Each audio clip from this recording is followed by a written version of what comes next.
la primera carta del apóstol Pablo a los tesalonicenses, capítulo 1, versículos del 1 en adelante.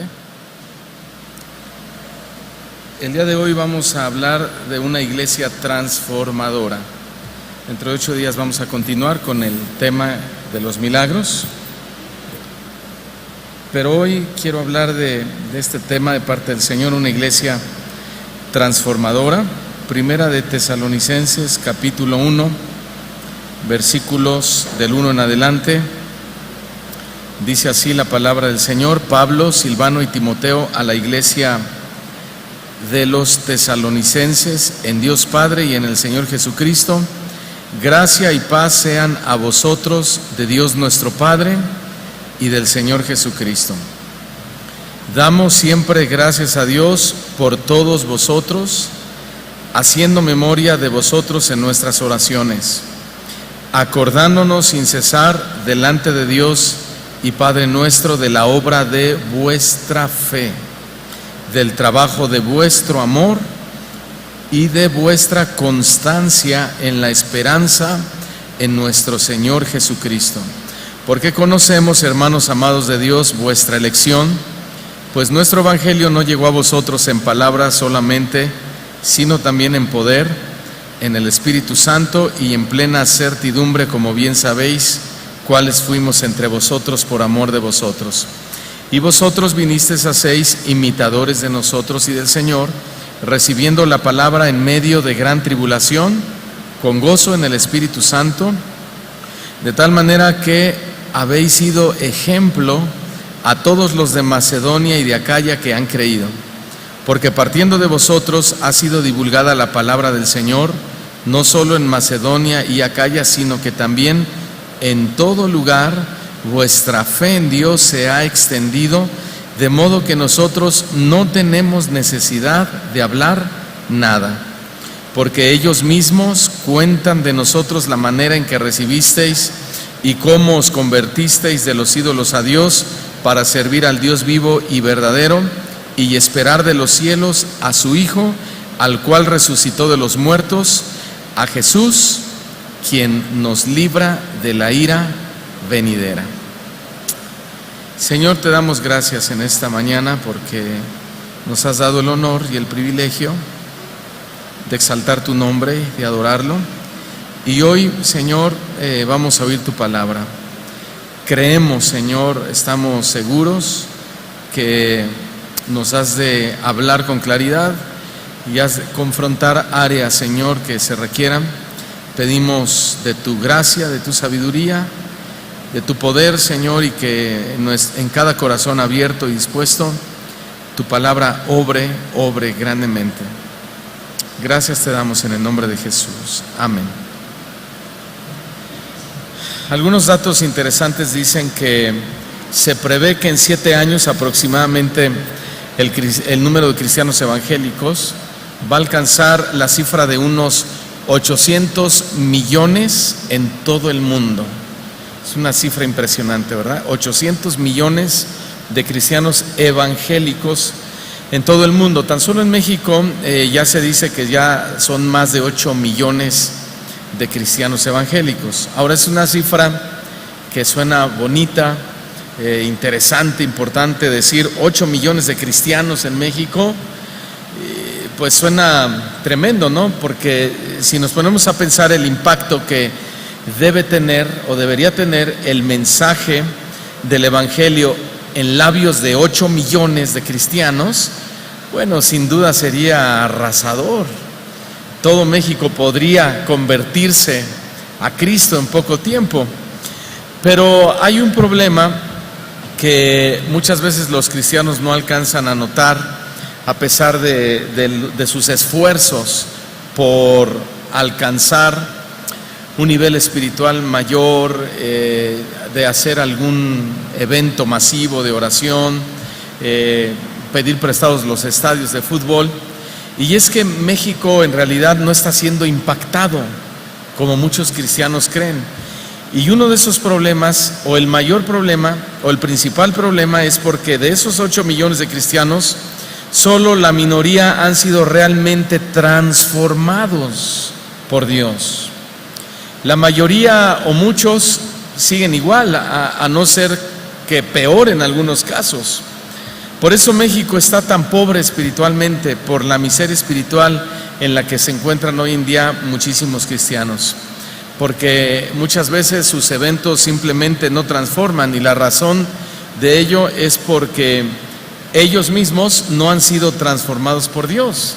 Entonces hay que ir a la raíz del problema. Si queremos que haya una transformación en nuestro país, si queremos ver gente salva, gente santa afuera, bueno, la salvación, la santidad, la transformación tiene que comenzar con nosotros, los que ya conocemos al Señor, ¿verdad que sí?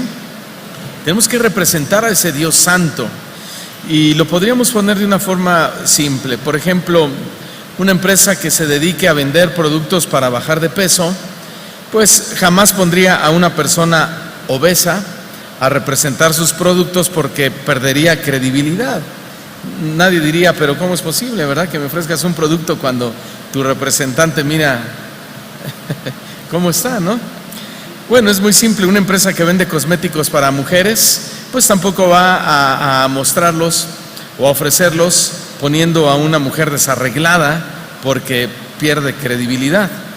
Fíjense bien, y de la misma manera, un mensaje transformador, como es el mensaje de la palabra del Señor, un mensaje que cambia vidas, un mensaje que cambia corazones, pensamientos, hábitos, y que puede cambiar todo el ser humano, no debería ser comunicado por iglesias o por cristianos no transformados, o por iglesias no transformadas. ¿Se acuerdan cuando el Señor Jesús les reprochó duramente a los fariseos y le dijo al público: hagan como ellos dicen, pero no como ellos hacen?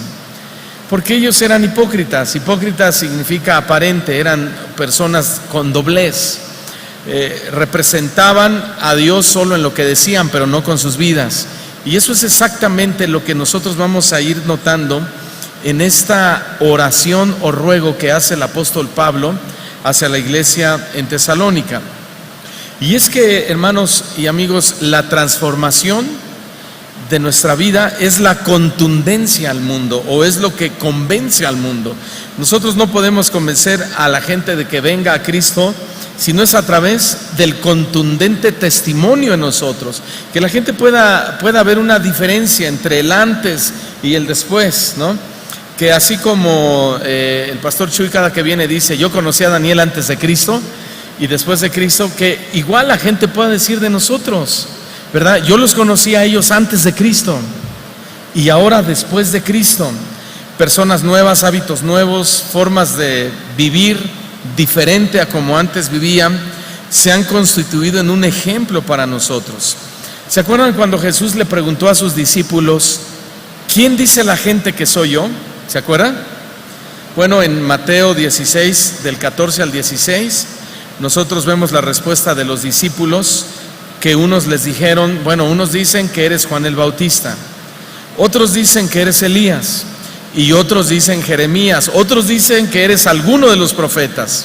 En el versículo 15 de Mateo 16, Jesús les pregunta y les dice: ¿y vosotros quién decís que soy yo? Respondiendo Simón Pedro le dijo: tú eres el Cristo, el Hijo del Dios viviente. Pregunta: ¿por qué la gente lo identificaba a Jesús con Elías? ¿Por qué lo identificó con Jeremías? ¿Por qué lo identificó con alguno de los profetas? ¿Por qué Pedro dijo: tú eres el Cristo, el Hijo del Dios viviente? ¿Por qué?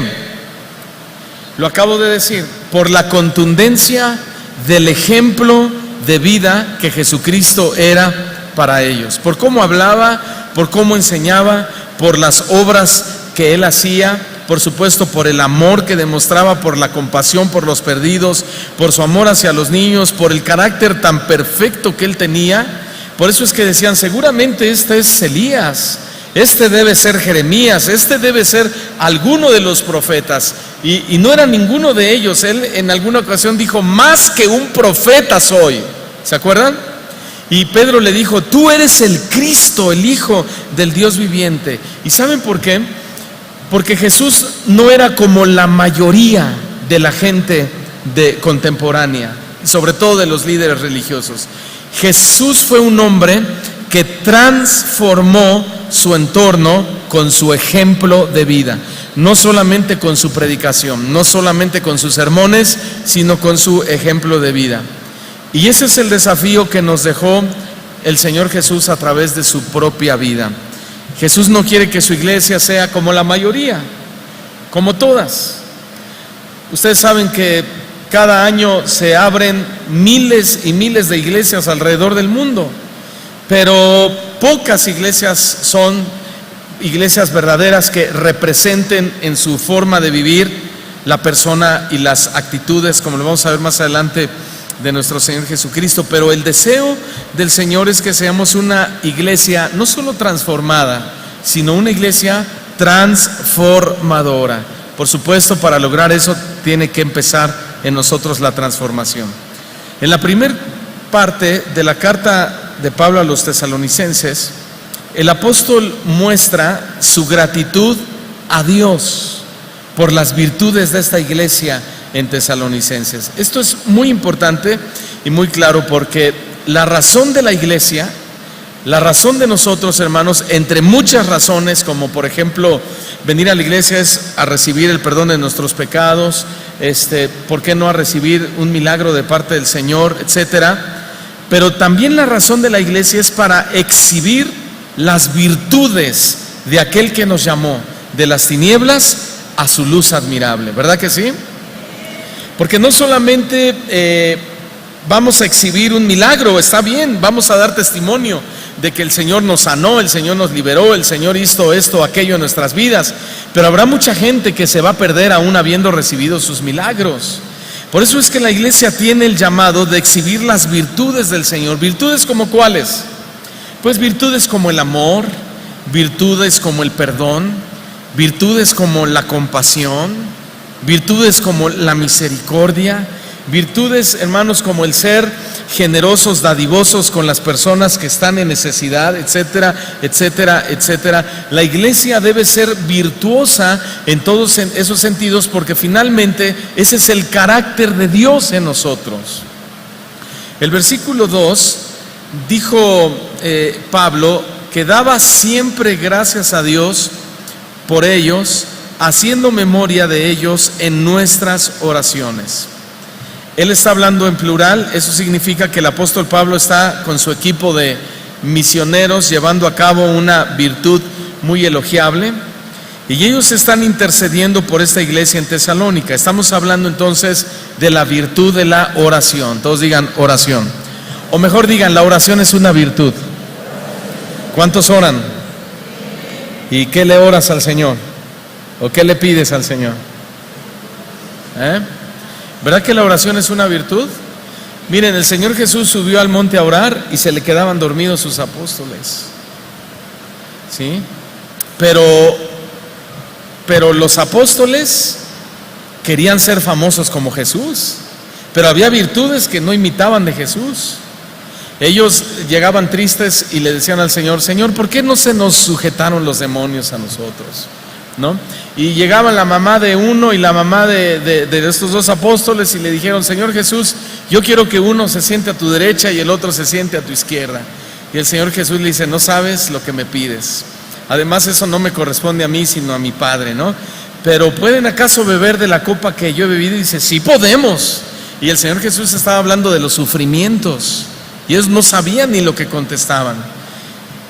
De lo que estamos hablando es que a veces el cristiano es muy emocional, y dentro de sus emociones busca a Dios por aspectos externos más que los internos. Por eso estamos hablando de virtudes, porque ¿qué tan virtuosos somos en el tema del amor? ¿Qué tan virtuosos somos en el tema de perdonar? ¿Qué tan virtuosos somos en el tema de la misericordia, de la compasión? Por ejemplo, hay poca gente, pocos cristianos tienen esa virtud de la compasión, que sienten tristeza por los perdidos, que sienten dolor por la gente que tiene hambre, sienten tristeza por los niños abandonados. Hay pocos cristianos que realmente se preocupan por eso. Y son virtudes espirituales muy importantes y muy necesarias en la iglesia. Pablo dijo, damos siempre gracias a Dios. Y este es un verbo escrito en tiempo presente que indica una acción continuada, como si él dijese, estamos dando gracias a Dios continuamente por todos vosotros. Pero el tema del apóstol Pablo es la transformación. ¿Qué quiero decir? Que al decir Pablo que le daba gracias a Dios continuamente, su enfoque principal era glorificar a Dios, fíjense bien, glorificar a Dios, quien era Él, el generador del cambio de la vida de la iglesia de los tesalonicenses.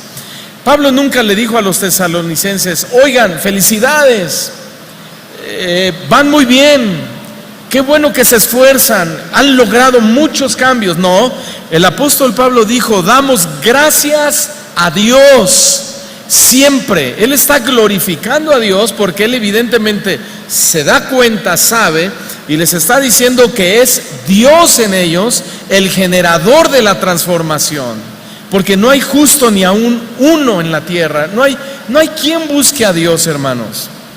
Todo lo bueno lo puso Dios en nosotros. Él pone el querer como el hacer de su buena voluntad. Amén. Entonces, de aquí extraemos un principio básico. La iglesia debe orar, debe dar gracias y pedir a Dios que continúe con su obra de transformación en la vida de cada uno de nosotros. Que continúe. ¿Cuántos necesitan eso, hermanos? ¿Hace cuántos años conociste a Cristo? A ver, chava, ¿hace cuántos años? 20 años. ¿Quién más? ¿Hace cuántos años? 6 años. ¿Ustedes? 6 años. No, hombre, ya me la ganaste, ¿verdad? Sí la dejamos. Hace 32 años. ¿Y ustedes creen que desde hace 26 años, 32 años, la obra que el Señor hizo, ya la hizo perfecta? No. Esa es la oración de Pablo por los tesalonicenses. Le da gracias a Dios y le pide que continúe haciendo su obra de transformación en las vidas. Entonces, no solo es decir, Señor, gracias porque hace 30 años me rescataste, gracias porque hace 30 años te conocí. No, Señor, no pares de transformarme, sigue haciendo tu obra en mí. Y es que la transformación de la iglesia evidentemente no es de un día para otro, es progresiva pero permanente. Es decir, que hoy debiste amanecer mejor que ayer. Eso es definitivo, no peor. Un hijo de Dios amanece cada día mejor, con áreas que vamos controlando y que vamos dominando con la fuerza del Espíritu Santo. ¿Sí, hermanos? Ese es un desafío para nosotros día a día.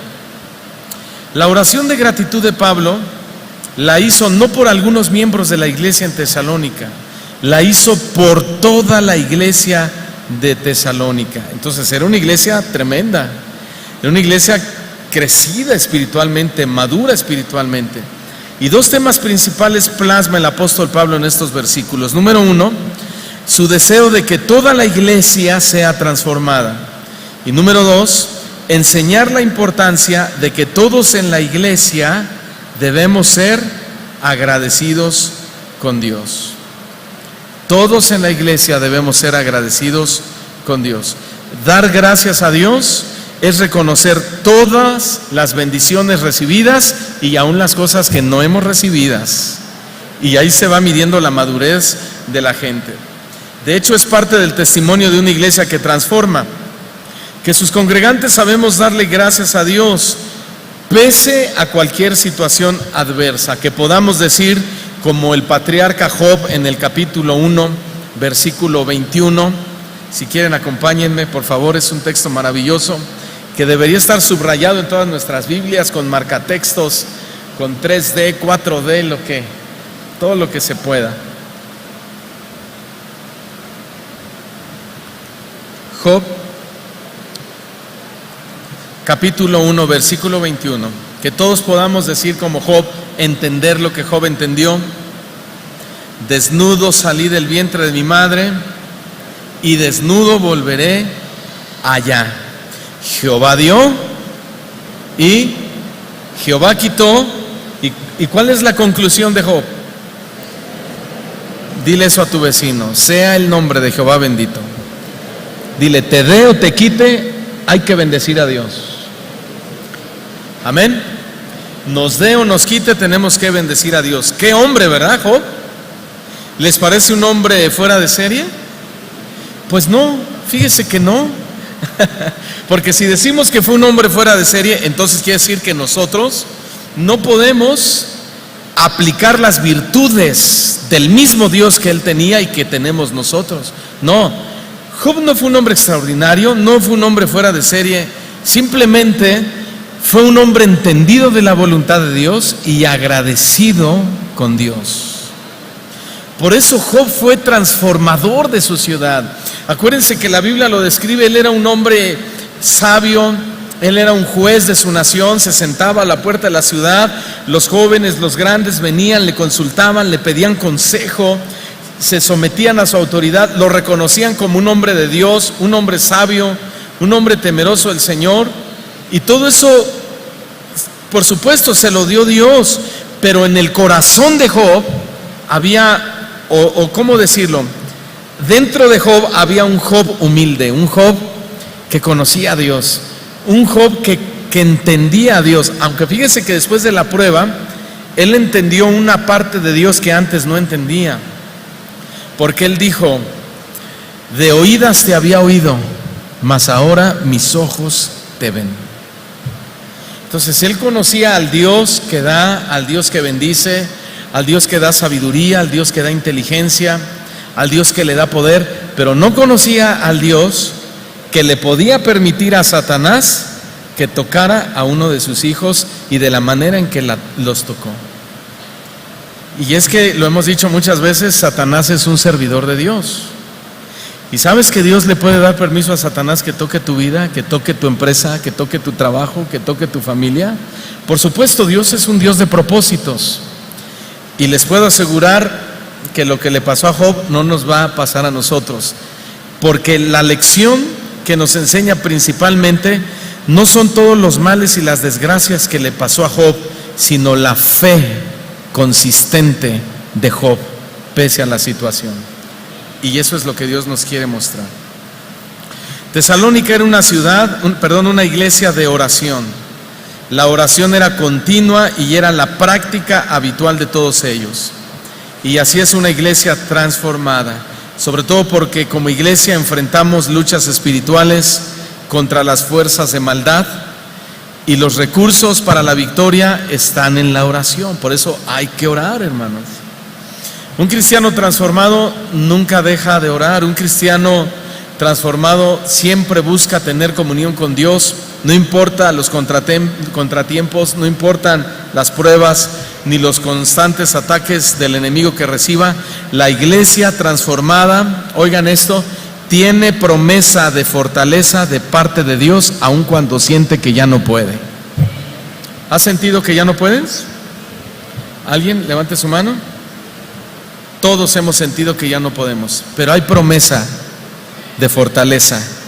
Leamos Isaías 40:29. Ahí está la promesa.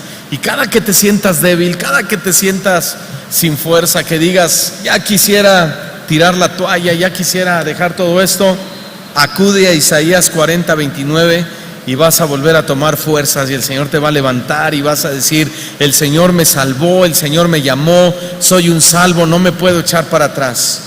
Dice así la palabra del Señor, que Él da esfuerzo, ¿a quién? Al cansado, y multiplica las fuerzas, ¿a quién? A que no tiene ningunas. Qué impresionante, ¿no? Por eso es que lo que quiere decir el texto, que es aparentemente es una paradoja, mejor dicho, el texto es una paradoja, porque lo que Dios le dijo a Isaías es que a los que no tienen fuerza en sí mismos, en Él las tienen. ¿Qué necesitamos? Decirle: Señor, no puedo yo.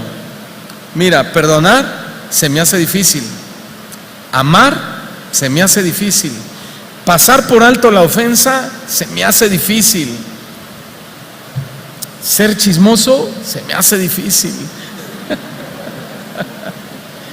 Ser mentiroso, no se diga, el chisme va de la mano de la mentira. Bueno, pero digamos como aquel que le dijo al Señor Jesús, al padre del endemoniado: ¿crees? ¿Y qué le dijo? Creo, ayuda mi incredulidad. Ahí está la lucha del ser humano. ¿Cuántos creen que Dios nos puede dar fuerza cuando ya no podemos? Ok, pero ahí va a luchar. La carne te va a decir: pero ya no puedes. Pero creo, pero ya no tienes fuerza. Pero Él es mi fortaleza, como dice el canto, Él es la fortaleza de mi vida. Pero ¿qué no te estás viendo cómo estás? Mayor es el que está conmigo que el que está en el mundo. Esa es la lucha, hermano, de la carne contra el espíritu. Pero la promesa está ahí y está vigente hasta nuestra época. Ya ha pasado casi 3000 años y esta promesa hoy se encarna día a día en cada hijo de Dios que se mantiene firme con su fe y su esperanza en nuestro Señor Jesucristo. Él da esfuerzo al cansado y multiplica las fuerzas al que no tiene ninguno. ¿Cuánto es 1 por 0? Para Dios no es 0. Él multiplica las fuerzas del que no tiene ninguno. 1 por 0 para Dios es otra cantidad, pero no es 0. Porque Él es diferente a nosotros. De hecho, fíjense que esto le pasó justamente al apóstol Pablo. Segunda de Corintios capítulo 12 versículo 7. Segunda de Corintios capítulo 12 versículo 7.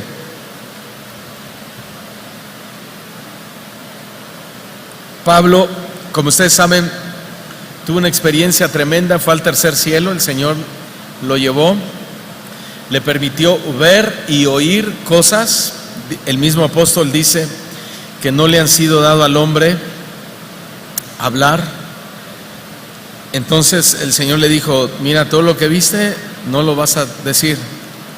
¿Por qué? Porque lo que el hombre necesita para la transformación de su ser y su salvación ya va a quedar escrito en un canon sagrado de 66 libros.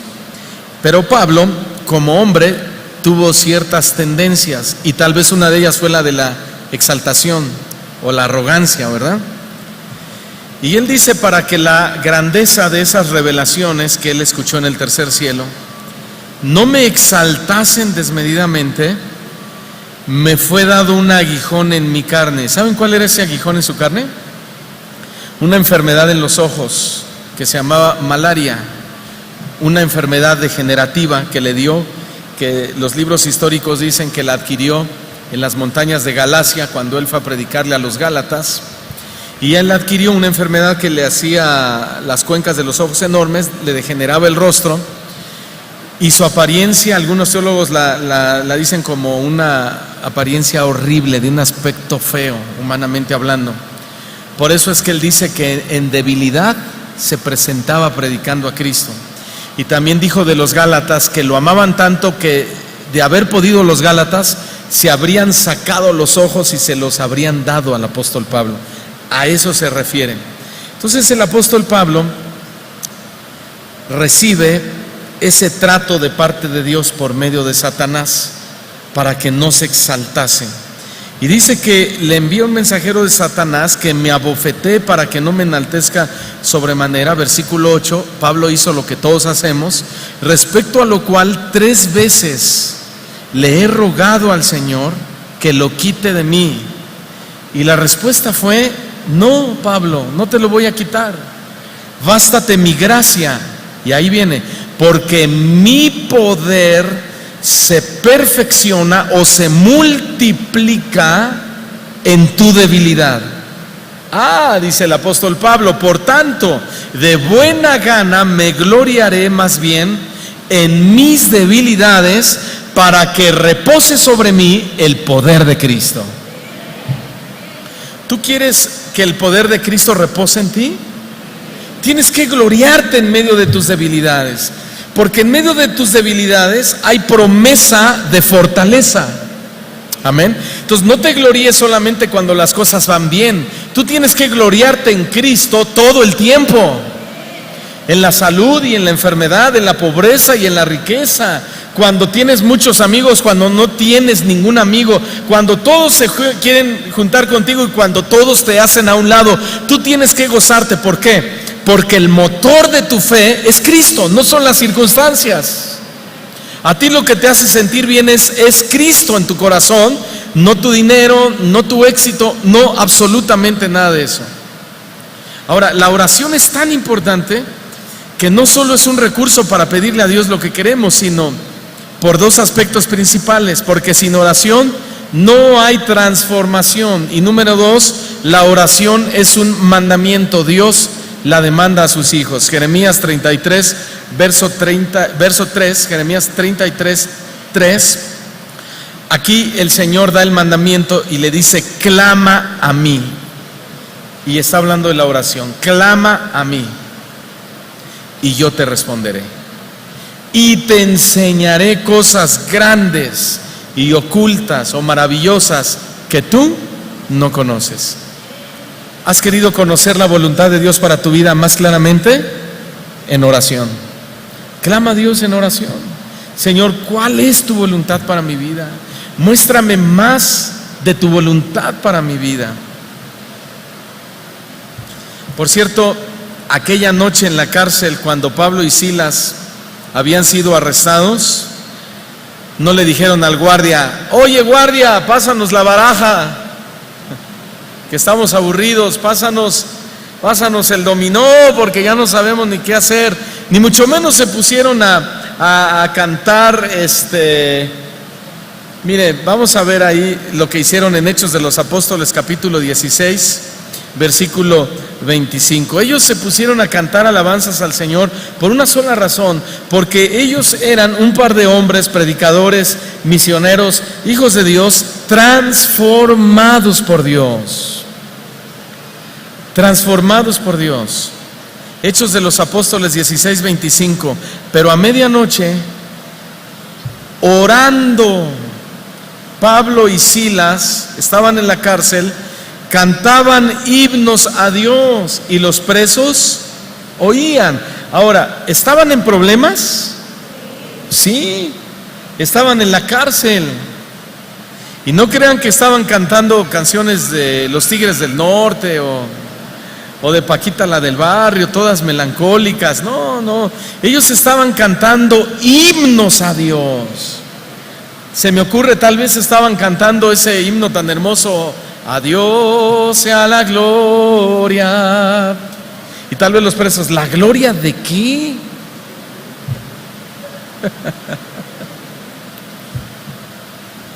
Estaban transformados por lo que Él hizo por mí. ¿Qué ha hecho Dios por ellos? Están en la cárcel. Y sabe, es que Dios permite todo eso en nuestras vidas. Los presos pueden decir lo que quieran, pero un cristiano no. Un cristiano no puede decir: Señor, pero ¿qué has hecho tú por mí? Si mira, me va mal en esto, me va mal en aquello. Tú tienes que darle gloria a Dios siempre, porque es un proceso. Todo eso es proceso de parte del Señor. ¿Sí, hermanos? Cantaban himnos a Dios, los presos oían. ¿Y saben por qué podían hacer eso? Porque ellos tenían la presencia del Espíritu Santo en sus vidas, que los había transformado. Y una persona que tiene al Espíritu Santo no se queja, no se enoja y no discute con Dios. Le alaba, le adora y siempre le alaba con todas las fuerzas de su corazón, porque entiende que está en un proceso. El verso 3 dice que Pablo dice: acordándonos sin cesar delante del Dios y Padre nuestro de la obra de vuestra fe. La obra de vuestra fe. También dice: del trabajo de vuestro amor y de vuestra constancia en la esperanza en nuestro Señor Jesucristo. La obra de vuestra fe. Esta es la primera manifestación del nuevo nacimiento, el trabajo de fe. ¿Usted ya nació de nuevo? ¿Sí? La fe y la transformación se estaban haciendo visibles en la iglesia de Tesalonicenses mediante su obrar. O sea, como dijo Santiago en el capítulo 2, versículo 17, la fe, si no tiene obras, está muerta en sí misma. ¿Sí? Lo repito, entonces, lo que está pasando en la iglesia de Tesalonicenses es que la fe que ellos decían tener en Dios, la fe que ellos tenían, que decían tener en Dios, la evidenciaban mediante la transformación y la aplicación en sus obras. Su fe era una fe genuina, era una fe viva. Por eso es muy importante entender que una fe que no está produciendo obras o no está produciendo, oigan, frutos del Espíritu Santo, no es más que una fe intelectual o una fe de la mente. ¿Me expliqué? Si tú dices, yo soy cristiano, yo ya recibí a Cristo en mi corazón, yo rendí mi vida al Señor hace tantos años, es más, yo ya sirvo, yo siempre ofrendo, yo siempre diezmo, yo ayudo, yo esto, yo lo otro, pero andas mal en tus frutos del Espíritu Santo, está en duda que realmente seas nacido de nuevo. Está en duda, así como lo oyes. Porque tú puedes estar convencido, pero no convertido. Y una persona convencida, todo lo que oye no se convierte en una convicción para su vida. Simplemente lo aprecia, le gusta y hasta lo predica, pero no lo vive. Porque si lo viviera, se vería a través de los frutos. ¿Y cuáles son los frutos del Espíritu Santo? A ver, díganme ustedes. Sí saben, ¿verdad? Amor, gozo, paz. ¿Cuántos pacíficos hay aquí? Nadie levantó la mano. Me va a decir, estamos en un proceso, pastor. Ok.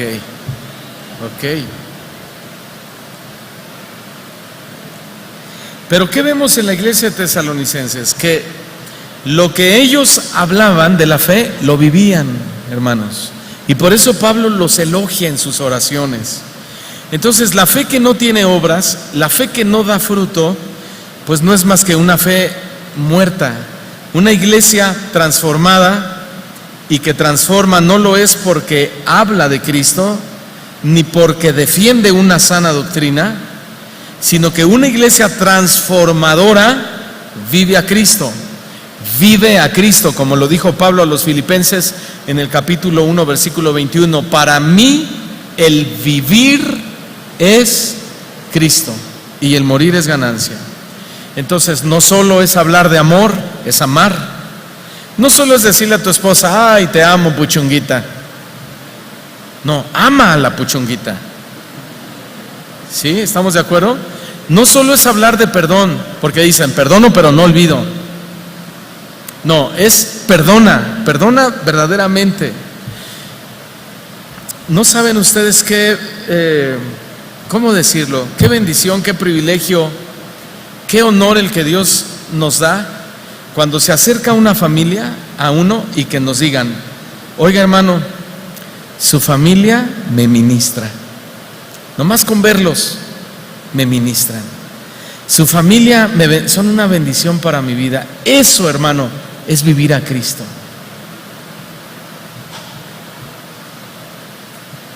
Por eso no solo es hablar de hacer el bien, es hacer el bien. El salvo obra no para ser salvo, ya lo sabemos, pero obra porque es un salvo. Pablo dijo que también se acordaba del trabajo de amor de los tesalonicenses. Y es que vivir en la fe exige también vivir en amor. Pablo utilizó aquí el término trabajo para referirse a un trabajo fatigoso o molesto. Y la impresión que quiere transmitirnos es la siguiente: el trabajo que se hace con amor no es algo fácil. sino duro, cansado y difícil por el entorno en el que vivimos. Pero las cosas se tienen que hacer, ¿cómo? ¿Cómo? ¿Cómo? Oye viejo, ayúdame a lavar los trastes. Ay. No, hay que hacerlo en amor. Tampoco vayas a decirle, oye vieja, cárgate el garrafón, porque no. Eso los viejos lo tenemos. Ay, no, es que ella también lo tiene que hacer en amor, no. No os paséis, hermanos. ¿Sí? Todo hay que hacerlo en amor. Pero si el esposo, yo le digo a mi esposa de repente, oye, bueno, oye amor, siéntate un ratito conmigo a ver el fútbol. Y al principio se ponía medio al brinco, pero ahora ya en amor dice, bueno, está bien, ahí voy. Y me aguanta 10 minutos en amor y de repente ya la busco y ya no está. Bueno. Hay que hacer las cosas en amor. Si amas a tu esposa, a tu esposo, pues con mayor razón, ¿no? ¿Me estoy explicando? No, dicen. Bueno, no es fácil ser un cristiano transformador, pero eso transforma a otros. Sí, de verdad. Cuando la gente ve que eres así, la gente se inspira. Por eso decía hace 8 días, tenemos que ser referencia para los que no conocen al Señor. En amor y en tantas cosas. Porque hay tantos cristianos que se quejan de todo, ya lo decíamos, porque hace frío, porque hace calor, porque llueve, porque no llueve, porque quisiera tener más dinero, porque no tiene dinero, porque están sanos, porque no están sanos. Y se quejan tanto porque no están transformados. Un cristiano transformado vive y hace lo que tiene que hacer en amor. Todo es en amor. Me acuerdo esta semana que me ausenté, salimos con unos pastores también a una convivencia y mandaron pedir los ostiones. Son, sí, ¿verdad? Porque hay almejas, pero es el ostión vivo, ¿verdad? Y me dice el pastor Chuy Olivares, échate un ostión. Le digo, no, yo soy cristiano, pastor, le agradezco mucho su invitación. Échatelo. Y le digo, ay, no, la verdad no le entro. Yo sé que a la mayoría les gusta, pero a mí no. O a muchos no, ya veo cabecitas que me están diciendo no. Bueno, y entonces, ¿a ustedes les gusta? ¿No? ¿Sí? Bueno, no se peleen nomás, es comentario sano, ok. Entonces dice la pastora Vicky, y yo te lo voy a preparar. Y que le empieza la salecita y empieza ahí, y el limoncito y la salsa. Y me vio el pastor Chuy, me dice, acuérdate que la Biblia dice que nada de lo que se hace en fe, ¿cómo dice? Si no lo haces con fe es pecado. Todo lo que no proviene de fe es pecado. Me dice, aguas, nos reímos, no dije, no, ahorita me lo aviento, ya, que me lo paso. Y hasta el día de hoy no me compongo del estómago.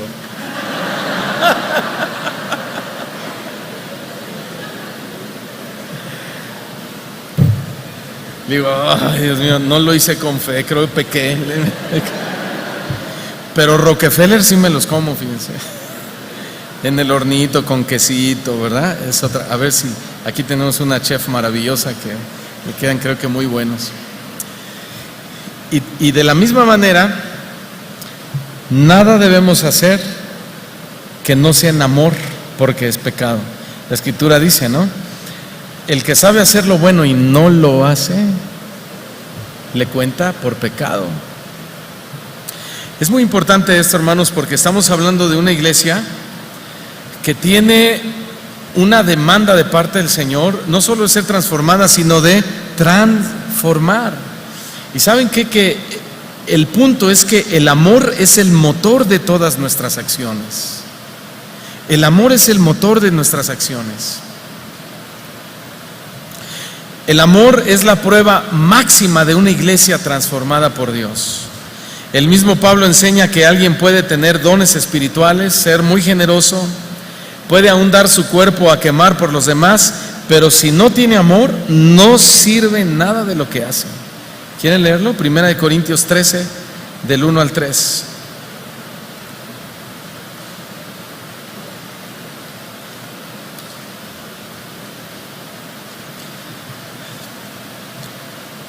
Si yo hablase lenguas humanas, dice el apóstol, y angélicas, noten en qué niveles está hablando para poder traer al plano natural el tema del amor. Si yo hablase lenguas humanas y angélicas y no tengo amor, vengo a ser como metal que resuena o címbalo que retiñe, como metales chocantes entre sí. Y si tuviese profecía y entendiese todos los misterios y toda ciencia, y si tuviese toda la fe de tal manera que trasladase los montes, y no tengo amor, nada soy. Y si repartiese todos mis bienes para dar de comer a los pobres, y si entregase mi cuerpo para ser quemado, y no tengo amor, de nada me sirve. Lo que estamos diciendo, hermanos, es que el amor es el distintivo natural de una iglesia transformada. El amor es el distintivo natural de una iglesia transformada. ¿Cuántos aman a Dios? Pero amar a Dios es fácil. Pero ¿cómo puedes amar a Dios a quien no ves y aborreces a tu hermano a quien ves? ¿Ves? Por eso es que amor es el distintivo natural de una iglesia transformada. Si yo veo que tú amas a alguien que te ha hecho un daño, que bien lo podrías aborrecer, no necesitas decirme que amas a Dios. Yo sé que amas a Dios, porque yo veo que amas a la gente que te hace mal, amas a tu hermano, amas a tu prójimo, amas a tu familia. No necesitas decirme que amas a Dios. Es el distintivo natural de una iglesia transformada. Porque cuando amas a alguien, como lo vamos a leer más adelante, el amor no hace nada incorrecto o nada indebido. El amor no busca lo suyo, el amor siempre busca por los demás antes que por nosotros mismos. Jesús lo dijo claramente en Juan capítulo 13, versículo 34, un mandamiento nuevo os doy. Pero este mandamiento en sí no era nuevo, ya existía el primer y más grande mandamiento de todos, que fundamentaba en el amor de Dios, no solo direccionado a Dios, sino hacia los hermanos. Pero ¿en qué consistió lo nuevo del mandamiento? En que Él dijo, un mandamiento nuevo os doy, que os améis unos a otros como yo os he amado. Y eso era lo nuevo, Él era la referencia del amor, porque los judíos amaban a los judíos solamente y aborrecían a los gentiles, y lo mismo los gentiles amaban solo a los gentiles, pero aborrecían a los judíos. Y decía Jesús, ese amor no tiene nada de extraordinario, no viene de parte de Dios, pero ustedes tienen que amarse los unos a los otros como yo los he amado. Yo amé a la mujer judía, yo amé al hombre judío, pero también amé a la mujer sirofenicia, que era gentil. Yo amé a todos por igual, y eso era lo nuevo del mandamiento de Dios: amar sin distinción, amar sin diferencia, amar con el amor de Dios. Es fácil amar a tu esposa, y bueno, y para muchos ni eso, Es fácil amar a tus hijos, es fácil amar a los que aman, a los que te aman, pero no es fácil amar a los que te aborrecen. Por eso dijo Jesús, un mandamiento nuevo os doy, que os améis unos a otros como yo os he amado, que también os améis ustedes así unos a otros. En esto conocerán todos que sois mis discípulos, si tuviereis amor los unos con los otros. Y como decía un pastor en alguna ocasión, si tú eres de los cristianos que vas caminando por la acera de tu casa y ves pasar enfrente a otro hermano que te hizo un daño, que habló mal de ti, y no eres capaz de cruzarte la calle y darte la mano y decirle, eres mi hermano, pese a lo que hemos vivido, pregúntate si verdaderamente eres cristiano. Es cierto. Es cierto, porque el motor de todas nuestras acciones es el amor, hermanos. Y vas a dejar de hacer cosas cuando sabes que tal vez algo que, aunque no sea pecado, puede ser de tropiezo para tu hermano, y que en tu libertad cristiana lo puedes hacer y no pecas, pero si eso es causa de pecado, no lo haces por amor a tu hermano. Y no que digas, esto no es pecado, y así que no me importan los demás, yo soy libre, ¿verdad? No me va a llevar al infierno. Y ves a un hermano débil y no piensas en él, pregúntate si eres un verdadero cristiano. Porque el motor de nuestras acciones es el amor, y el amor a Dios que le tenemos en primer lugar. Juan 3:16 es lo que sucedió, porque de tal manera amó Dios al mundo que dio a su Hijo. ¿Qué fue lo que motivó dar a Jesús? El amor. El amor, para que todo aquel que en Él cree no se pierda, mas tenga vida eterna. Y es que el amor es la evidencia de uno que ha nacido de nuevo, como lo dice Primera de Juan 3, versículo 14. Primera de Juan 3, versículo 14. El amor es la evidencia de uno que ha nacido de nuevo.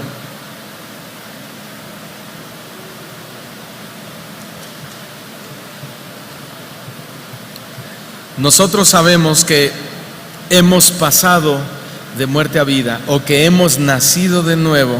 ¿En qué? En que amamos a los hermanos.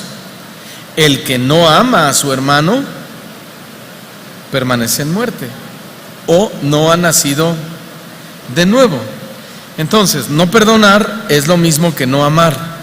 No tratar bien a tu esposa, a tu esposo, a tus hijos, a los hermanos de la iglesia, es lo mismo que no amar. Entonces, si decimos que somos una iglesia transformada y transformadora, debemos demostrarlo amando a quienes debemos amar, y aún a los que creemos que no deberíamos amar. Amén. El amor cristiano ama en cualquier circunstancia. Primera de Corintios 13. Vamos a leerlo todos. 1 Corintios 13, pasaje conocidísimo, versículo 4 en adelante. El amor cristiano ama en cualquier circunstancia. El amor es sufrido. El cristiano ama aunque esté sufriendo. El cristiano ama porque el amor es benigno. El cristiano ama aunque sea envidiado, aunque te tiren mala onda. El amor no es jactancioso. El amor no se envanece. El amor no hace nada indebido. El amor no busca lo suyo. El amor no se irrita. En medio del pleito, de problema, amas. El amor no guarda rencor. Eres capaz de pedir perdón a los 5 minutos después del problema. Vas, pides perdón, o si van y te piden perdón, perdonas. Mira, la pastora Vicky dio un tema impresionante que se llamaba perdón automático. Perdón automático. ¿Cuántos tienen boilers, calentadores automáticos en su casa? Que apenas pasa el chorrito de agua y prende, así. Apenas se hacen algo, perdón, perdona, perdona, perdona, perdona. ¿Se puede o no se puede?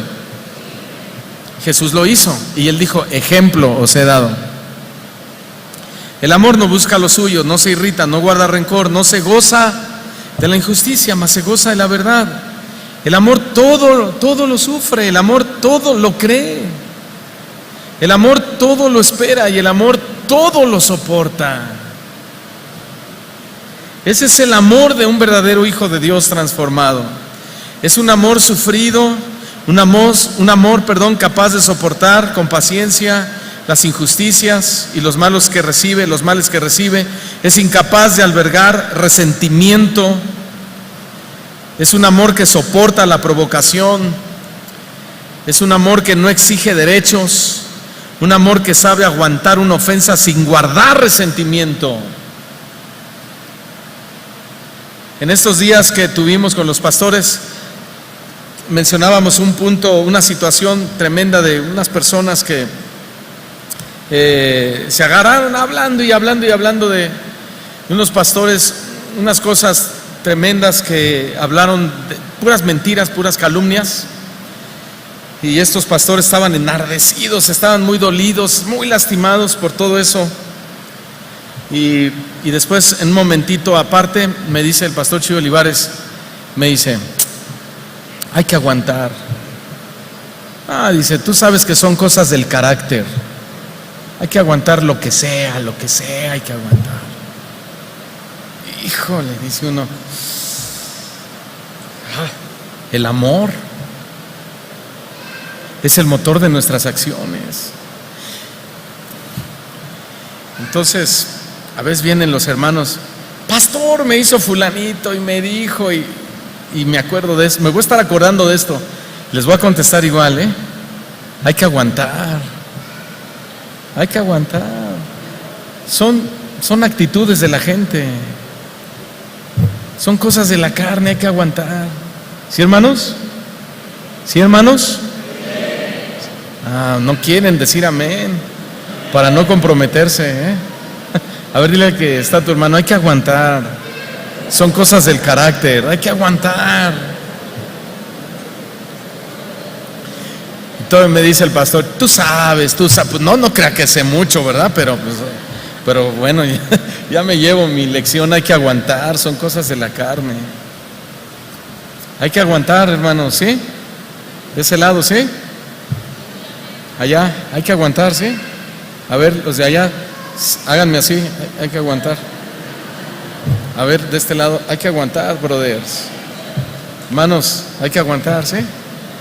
Hermanos, son cosas del carácter. Aprendí bien, ¿verdad, hermanos?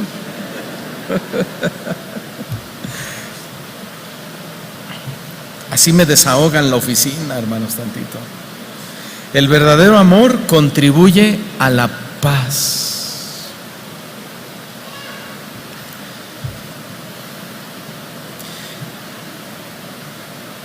Otra virtud que elogió Pablo era su constancia en la esperanza.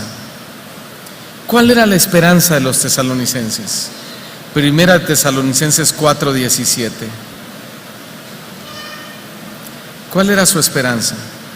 Dice Pablo: nosotros, los que vivimos, los que hayamos quedado, seremos arrebatados.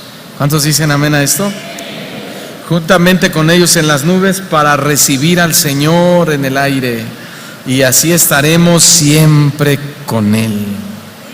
Esa era la esperanza de los tesalonicenses. Y esa es otra evidencia de la iglesia transformada. Colosenses 1:27 dice: a quienes Dios quiso dar a conocer las riquezas de la gloria de este misterio entre los gentiles, que es Cristo en vosotros, la esperanza de gloria. Amén. Verso 4 de nuestro versículo que estamos estudiando: porque conocemos, hermanos amados de Dios, vuestra elección, pues nuestro evangelio no llegó a vosotros en palabra solamente, sino también en poder, en el Espíritu Santo y en plena certidumbre, como bien sabéis, cuáles fuimos entre vosotros por amor a vosotros. La Escritura llama al verdadero evangelio que transforma, el evangelio eterno. Ahora, la palabra que usa Pablo en griego para referir al poder es dinamo. Hay dos palabras, dinamita y dinamo, pero la correcta es dinamo porque dinamita implica solo una explosión momentánea, pero un dinamo es una máquina que produce poder continuamente. De lo que está hablando Pablo es que Dios continúa produciendo la transformación de nuestro carácter por medio de su palabra. Entonces, la iglesia en transformación no es la que tiene muchos dones o muchos carismas, sino mucha transformación de su carácter. De hecho, los premios, los galardones que el Señor nos va a dar en el cielo, No va a ser porque fuiste muy buen pastor, un tremendo profeta, un evangelista impresionante, un sanador. No, sino fue por el carácter. ¿Cuánto fuimos transformados en nuestro carácter? En base a eso serán los galardones que el Señor nos dará. ¿Cuántos llevaremos? La hermana le hace así. Ahora bien, voy terminando. Versículo 6. Vosotros vinisteis a ser imitadores de nosotros y del Señor, recibiendo la palabra en medio de gran tribulación con gozo del Espíritu Santo. Después, versículo 7. De tal manera que habéis sido ejemplo a todos los de Macedonia y de Acaya que han creído. Versículo 8. Porque partiendo de vosotros ha sido divulgada la palabra del Señor, no solo en Macedonia y Acaya, sino también en todo lugar vuestra fe en Dios se ha extendido, de modo que nosotros no tenemos necesidad de hablar nada. Qué tremendo, ¿verdad? Lo que dice Pablo. No cabe duda, hermanos, ¿cuál era el mensaje que ellos proclamaban? Era la palabra del Señor. Los tesalonicenses eran una iglesia transformada porque conocían por su propia experiencia que la palabra de Dios contenía todo lo que ellos necesitaban. Isaías 55:11 dice: así será mi palabra que sale de mi boca, no volverá a mí vacía, sino que hará lo que yo quiero y será prosperada en aquello para que la envíen. ¿Queremos ser esa iglesia transformadora? ¿Sí? Tenemos el consejo que le dio Moisés a Josué en Josué 1:8. Nunca se apartará de tu boca este libro de la ley, sino que de día y de noche meditarás en él, para que guardes y hagas conforme a todo lo que en ella está escrito, porque entonces harás prosperar tu camino y todo te saldrá bien. Fíjate, hermano, todo te va a salir bien, pero nunca se apartará de tu boca este libro de la ley. Es muy simple, ¿verdad, hermanos? ¿Qué estoy diciendo? Que solo lo que descansa en la palabra tiene garantía de bendición. Solo eso. Dios no bendice nuestra palabra, Dios bendice solo la suya. Por eso dice que en Hebreos 4:12, porque la palabra de Dios es viva y eficaz. ¿La palabra de quién? No la de nosotros. El evangelio, termino con esto, el evangelio que no va respaldado por la vida que llevamos, nunca será aceptado por nadie. No hay peor daño que hablar del poder de Dios que transforma vidas desde una vida no transformada. Si no estamos dispuestos a vivir por la fe, mejor es que no hablemos de ella. Si no estamos dispuestos a una identificación con Cristo, cueste lo que cueste, mejor será que no hablemos de Cristo. La consecuencia del compromiso que tenían los tesalonicenses para con Dios trajo un resultado: la fe de ellos se extendía. Esa es la razón por la que dijo el apóstol Pablo: de modo que nosotros no tenemos necesidad de hablar absolutamente nada. Y termino con este comentario: la vida transformada de la iglesia de los tesalonicenses hablaba más que 1000 sermones del apóstol Pablo. Amén. ¿Cuántos quieren eso? Vamos a orar. Cierren sus ojos. Vamos a pedirle al Señor que nos ayude. Primero vamos a reconocer delante de Él que no hemos sido esa iglesia transformada, y obviamente no podemos transformar a nadie si no empieza el cambio por nosotros. Señor, te alabamos y te alabamos por aquel día en que viniste a nuestra vida. Hace 32 años, 20, 15, 10, 5, hace un año, tú viniste a nosotros y perdonaste nuestros pecados, todos, aun cuando eran grandes. Pecados horribles, Señor, que causaron mucho dolor, mucha tristeza, decepciones a muchas personas, devastaciones incluso.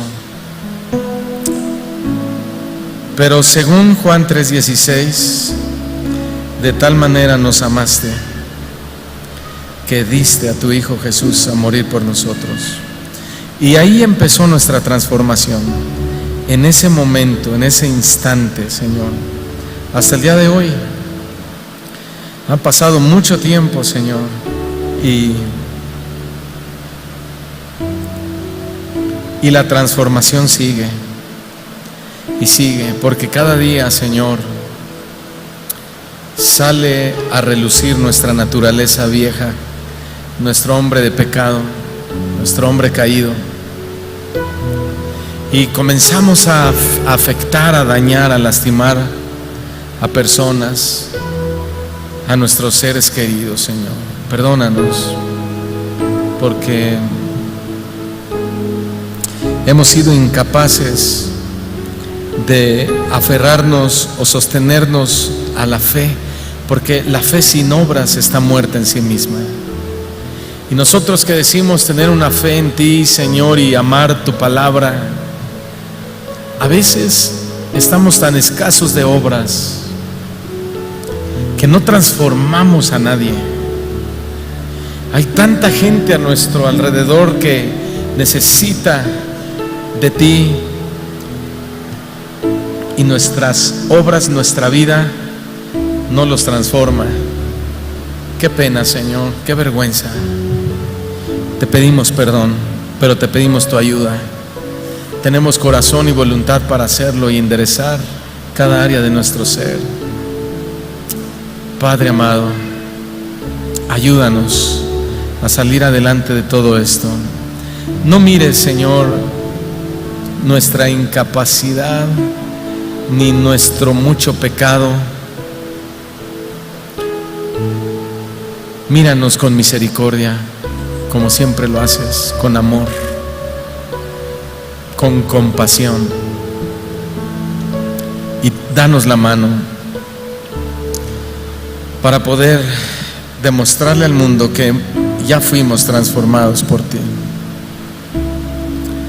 Te pedimos, Señor, por nuestros hijos, por nuestros jóvenes, nuestros adolescentes, que ellos se encuentran en una lucha terrible contra el mundo, las influencias demoníacas, la oscuridad, la perversidad, la perversión, la inmoralidad, todo lo malo, Señor, lo que a ti no te agrada, todo eso que te da a ti, que tú repudias, Señor, que te da asco.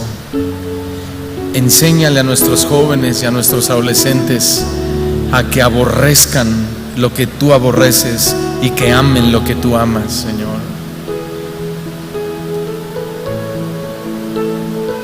Vamos a orar por nuestros jóvenes que mañana van a entrar. Algunos ya entraron a la escuela. Por favor, jóvenes y adolescentes, pónganse de pie en su lugar. Queremos orar por ustedes. Y las personas que están cerca, si son sus familiares, mejor, párense y oren por ellos. Y si no vienen con familiares, les voy a pedir a los demás que están cercanos que oren por ellos. Bendíganles, por favor. Bendíganles. Y vamos a pedirle al Señor eso.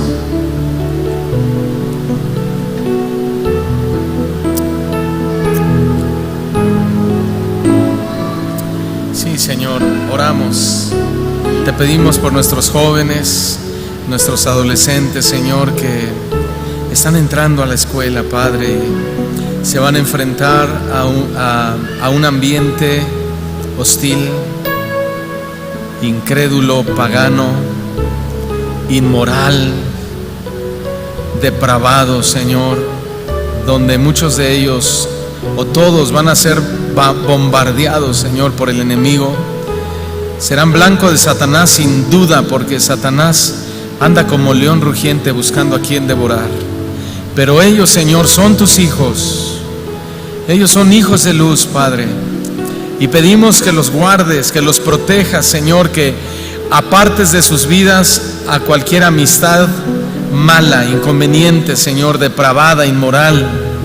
Apártalos de ellos, Señor, pero también a ellos dales carácter, dales autoridad, dales convicción, firmeza en sus decisiones, que ellos enfrenten al mundo, enfrenten a Satanás con un testimonio, Padre, con una pureza, con su santidad, no siendo perfectos, sabemos que no lo son, Señor, pero sí sabemos que tú pones en ellos el querer y el hacer, que tú pones tu Santo Espíritu, Señor, y les das la capacidad de pensar, de analizar, de decidir por lo bueno, como dice tu palabra, en lo santo, en lo justo, en lo puro, en todo lo honesto, en todo lo que sea de buen nombre, en esto pensar.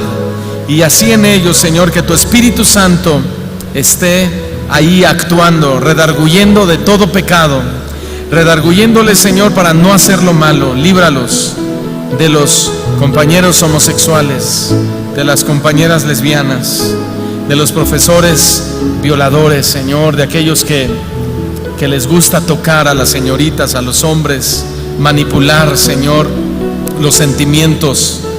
Líbralos, Señor, a ellos, y que ellos amen más su pureza y la santidad y la fidelidad a ti que cualquier otra cosa.